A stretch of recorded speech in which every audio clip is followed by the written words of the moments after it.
Welcome back to another Keystone Central Railroad layout update. If you guys remember, oh, I said guys. Sorry, I just had some constructive criticism thrown my way, and one of the suggestions was that I used the word guys too much. So whenever I refer to you as guys, I guess that's unappealing. But guess what? That's how I talk in real life. That's how I talk in my videos. I am not a professional videographer. I never claimed to be, and I never said I wanted to be. What I do is share with you my model railroading, and however it comes across, it comes across.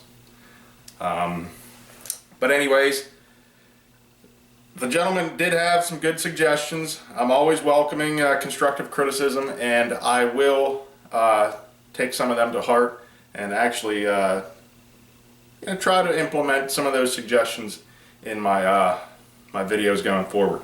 But as you know, my videos are not rehearsed. I shoot from the hip. Whatever comes out, comes out. Sometimes I tend to babble. I understand that. Sorry about that. And sometimes I repeat myself throughout the video. Also, sorry about that. But I will try to work on those suggestions going forward. But as for the guys thing, I say guys. That's how I talk. So that's probably going to slip out, unless you want me to call you lumberjacks or astronauts. I don't know. What do you think, astronauts? Maybe you guys can come up with a catchy phrase for me to use other than guys. Alright, anyways there, race car drivers, let's get started on this update. I'm going to keep it short and sweet so I don't babble. When I left off with my last video, I was working on installing the fascia. I have my fascia up. I've decided not to paint it right now. And then I'm working on reinstalling the UTP panels. And in fact, why don't I just take a break right here so I don't babble and show some pictures of the finished product.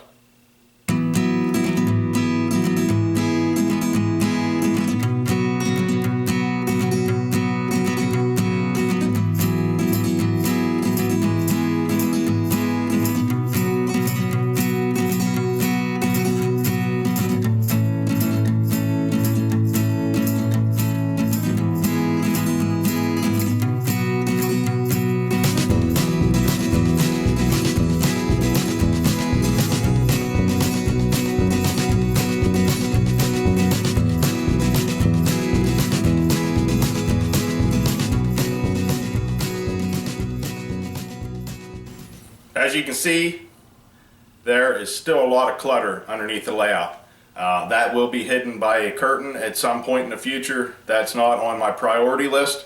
My next step is laying the yard tracks, which I've already started, and I will probably adjust the camera just to show you a little bit of what I have started.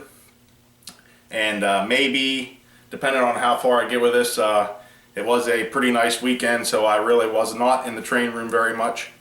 But I'll tell you what, I've really got the itch to get back into this model railroading. I'm excited. I have a couple videos already planned coming up. I was hoping to do that this weekend, but the items that I ordered did not show up before the weekend. So I have 2 review videos coming up for you very, very soon.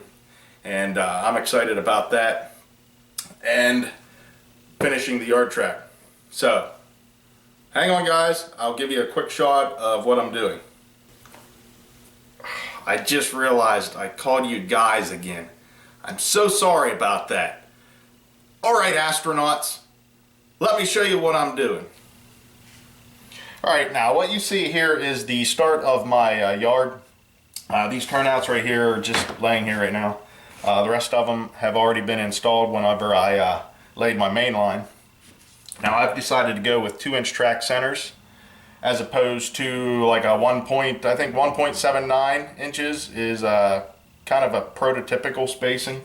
But I went with 2-inch centers because my yard is curved, and I want to make sure I have enough room on the curve. So I'm using Micro Engineering number 6 turnouts. I've used them for a while now. You've seen them a lot in my videos. In order to get 2-inch spacing with them, unfortunately I can't just butt them up against each other and lay my track. That would make things a lot easier if I could do that, but I can't. So I have to cut pieces like this to fit in between each turnout, and that will bring each turnout to a 2-inch spacing. You should be able to see the track lines that I started drawing. These are 2 inches apart, so as you see, that spacer is needed to create the 2-inch spacing. So I have to do that with this one yet, and draw 2 more center lines, and then we're going to be working our way down to the curve. It will curve around and back up the other side part way and start tying back into the main line. I have, like I said here, Micro Engineering turnouts, number 6s. That's what I will be using. And if anybody has not used Micro Engineering turnouts before, they do have an isolated frog. So in order to have track power at both ends of these, you either need to power the frog, which I don't do. A lot of people do. That's simply your choice. What I do is make sure I have a feeder wire on either end of the turnout somewhere. If not, your power will not transfer to the other side of the frog on either way. So if you do have a place where you butt a bunch of these turnouts up to each other, again, you have a dead frog, so you're going to have a feeder wire in between each frog, each set of frogs. I know some people run into problems with that, and they don't understand why their locomotives are dying once they pass the frog.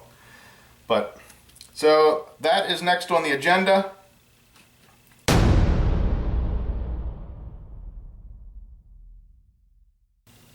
All right, that's all for this video. I will be back with another layout update video as soon as I start doing some more work on the yard tracks. And stay tuned for the 2 review videos coming up very soon in the near future. They will probably be before the layout update video. So look for those. I'm excited about it. I hope you're excited about it.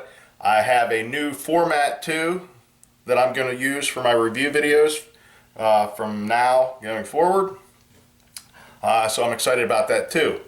And hopefully that will be a little bit more appealing to our larger audience as far as doing reviews. So, alright, I will catch you on the next video.